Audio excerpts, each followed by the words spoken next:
Welcome to the deep dive. Today, we've got some really intriguing notes here from Ron W Rathbun. We're going to focus on this concept he calls the Kelee and, well, our individual connection to the planet. So our mission for this deep dive, basically explore Rathbun's thoughts on, like, personal understanding, our responsibility to Earth, and the role of spiritual energy and self-realization in finding harmony.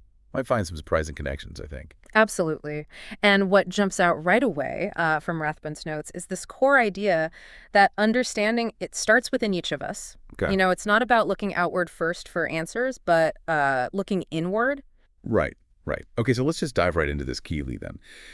Rathbun describes it as a field of energy that connects our earthly realm and our spiritual realm together in each person individually. So it's like a really personal, intrinsic kind of link. Precisely. And the implication there, it's pretty powerful.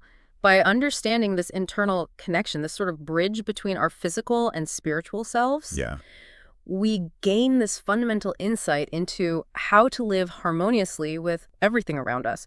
Rathbun actually says, from understanding ourselves individually, that we begin to understand what we must do to live harmoniously collectively. So it's a bottom-up thing. Yeah, exactly. A bottom-up approach to interconnectedness. It's pretty fascinating. If you grasp this personal connection, maybe other pieces just kind of fall into place more easily. Exactly. It gives you a framework, you know. If we accept this inherent link within ourselves, it just naturally leads us to think about our relationship with the bigger systems we're part of, like the planet itself. Yeah, speaking of the planet, then Rathbun is pretty direct about that responsibility. He states it really plainly. What humanity needs to learn is that everyone must contribute to the preservation of our planet. And he really doesn't shy away from the stakes involved. He warns that if evolution ends, life as we know it ends, suggesting a very real, very significant consequence if we don't act. And he specifically mentions sustainability in the physical realm as being extremely important. So it's not just like a nice ethical idea. He presents it as a flat-out necessity. And if you tie this back to that idea of harmony, Rathbun seems to see our relationship with the planet as part of this ongoing evolution. He says, if we are not harmonious with the planet, we are in disharmony with it. This disharmony is part of the physical and spiritual evolution to evolve out of disharmony into harmony. So the environmental challenges we're facing aren't just random problems, but actually part of this bigger evolutionary journey towards finding balance. Okay, so let's shift gears a bit and explore this idea of spiritual energy. Rathbun says, what most people don't understand about our spirit is, it is real and essential to our earthly life. Our spirit is, in actuality, an energy of life. It's just like drinking water. We can't live without it. That's a pretty strong comparison. Water is fundamental. It really is. And what's interesting is how he positions the spiritual energy. It's not some like mystical extra, but a vital part of being alive, as crucial as a basic physical need. And then he goes on to say that our personal understanding of this spiritual energy is what connects us as a people. So it's the individual recognition of this shared life force that actually creates a bond between us. So it's not just having the energy, but actively understanding it inside ourselves. And it's through that personal understanding via what he calls self-realization that we connect with others. Exactly. He clarifies this connecting energy of personal understanding is brought about through self-realization. And it's our individual understanding with self-realization that connects us to our fellow human beings. It's really an inside-out way of thinking about human connection. Then Rathbun gets into our fundamental drives. He writes, our drive to survive and thrive is what instinctively and innately drives us to do what our mind influences us to do. That feels, like a basic piece of our programming. It's the core motivation he identifies, yeah. But then he adds another really crucial element.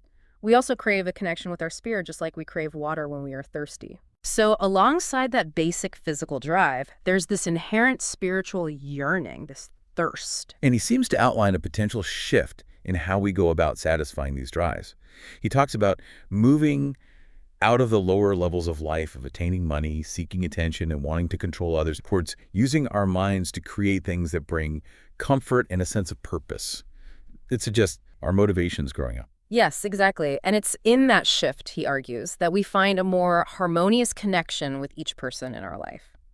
So the implication is that real connection and fulfillment, they don't come from chasing external stuff like status or dominance, but from finding that internal purpose and making a meaningful contribution. And this, he believes, has no separation with any human being.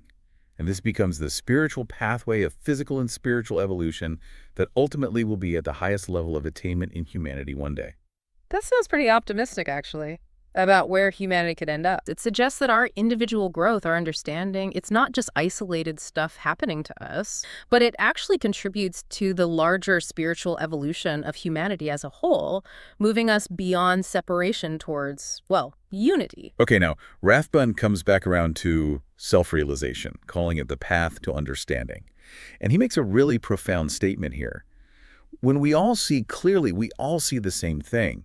That hints at some kind of universal truth that just becomes obvious through self-awareness. It does, but he also acknowledges the roadblocks, the things that cloud our vision: ego, intellect, and belief in delusion. The usual suspect. Pretty much. He points out that while, ego and intellect might respect strength or knowledge, a delusion, well, that can become someone's deeply held truth, even if it's totally inaccurate. He's quite firm about what happens then. He says delusion always promotes disharmony and promotes suffering.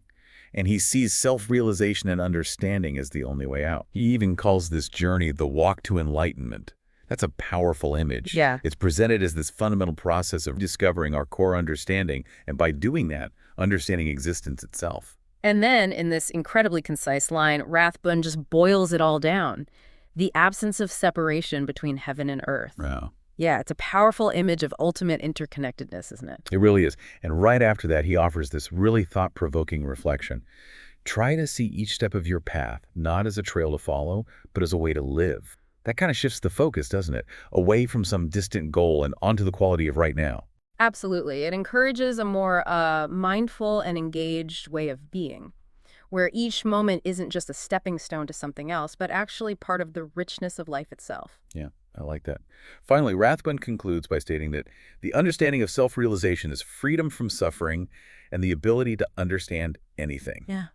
That's a bold claim, a potentially transformative outcome. It really encapsulates the profound potential he sees in self-awareness and understanding.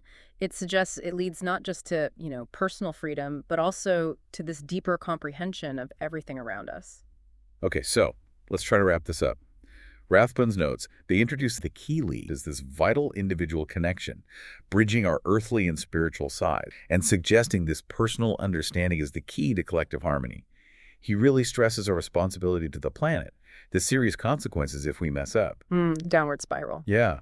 He says our spirit is real, essential energy like water, and self-realization, understanding this energy personally, is what connects us. That inside-out connection. Exactly. He describes our drives evolving, moving towards this spiritual connection and purpose, leading to a higher kind of interconnected individuality. He presents self-realization as the path to a shared truth, while warning us about delusion causing suffering. And delusion leading to disharmony. Right. And ultimately, he suggests it all boils down to this absence of separation between the earthly and spiritual, Heaven and earth. with self-realization being the key to freedom from suffering and, well, understanding anything. You've nailed it. Rathbun essentially provides this comprehensive perspective, linking our inner journey of self-discovery with our outer responsibilities and our place in the bigger picture. His framework really highlights the power of individual understanding as a catalyst for change, both personally and globally. So for you, the listener, someone actively seeking knowledge and deeper understanding, then Rathbun's ideas offer a pretty unique lens, I think, to consider your own existence and your connection to the world. Which leads us to maybe a final thought. How might exploring this Kelee within yourself, this link between your earthly and spiritual being, and consciously engaging in self-realization, how might that actually reshape how you see your daily actions, how you see your connection to the larger world? Maybe just reflecting on that potential absence of a real divide between the earthly and the spiritual in your own life. Maybe they could unlock some really profound insights. To leave you with a final thought, in a world that's constantly demanding our attention outwards, what incredible potential might we unlock by cultivating and protecting that precious inner space? Thanks for joining us on this deep dive.